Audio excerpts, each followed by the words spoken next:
बिस्मिल्लाहिर्रहमानिर्रहीम। मेरे मोहतरम नाज़रीन सामीन, अस्सलाम वालेकुम वरहमतुल्लाहि वबरकातुहू। आज मैं इंशाअल्लाह आप हज़रात के सामने बयान करूँगा कि किन लोगों पर ज़कात की अदायगी लाज़िम है, लिहाजा इसको तवज्जो के साथ समाअत फरमाइएगा। तो सबसे पहली चीज़ ये है कि जिसके पास 7.5 तोला सोना हो, मौजूदा ग्राम के हिसाब से अगर अंदाज़ा इसका लगाया जाए तो ये ग्राम बनते हैं 87.48 ग्राम।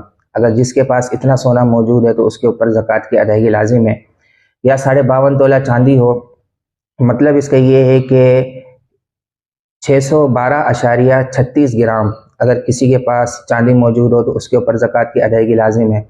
या इतना माल तिजारत मौजूद हो कि जिसकी मालियत 52.5 तोला चांदी के बराबर हो, यानी 612.36 ग्राम जो चांदी मिलती है उसकी मालियत के बराबर हो, या उतना उसके पास पैसा मौजूद है जो चांदी के निसाब तक पहुंच जाता है।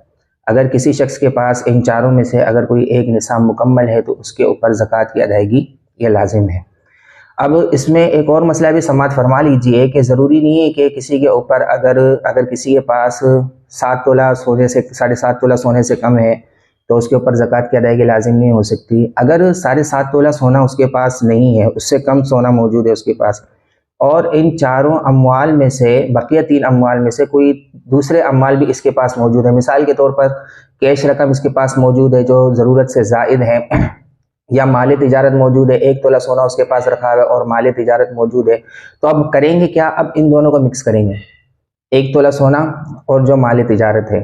अब इनको मिक्स करने के बाद अगर ये निसाब के बराबर पहुंच जाते हैं, यानी 52.5 तोला चांदी की मालियत के बराबर ये पहुंच जाते हैं, तो अब इनके ऊपर ज़कात की अदायगी ये लाजिम है।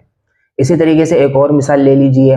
अगर किसी के पास मिसाल के तौर पर 1 तोला सोना मौजूद है या 1 तोला चांदी इसके पास मौजूद है और उसके पास कैश रकम मौजूद है जो ज़रूरत से ज़ायद है, अब इन दोनों को हम मिक्स करेंगे। अगर ये निसाब के बराबर पहुंच जाता है तो अब इसके ऊपर ज़कात की अदायगी लाजिम होगी। अगर निसाब के बराबर नहीं पहुंचता तो ऐसे शख्स पर ज़कात की अदायगी लाजिम नहीं है। कैश की सूरत में एक मसला ये भी याद रखिएगा कि बॉन्ड्स अगर किसी के पास मौजूद हैं तो ये भी कैश के ही ज़ुमरे में आएंगे, तो इनको भी आप कैश तस्वुर करके ज़कात का आप हिसाब निकालेंगे। ये मैंने ज़कात के मुतालिक एक मसला आपके सामने अर्ज़ किया, इसको अपने ज़हन में महफूज रखिएगा। अल्लाह तबारक व तआला की बारगाह में दुआ है कि इन बातों को ज़हन में महफूज रखकर दूसरों तक पहुँचाने की तौफ़ीक़ अता फ़रमाए। आमीन व आखिर दावाना अनिल हम्दुलिल्लाहि रब्बिल आलमीन।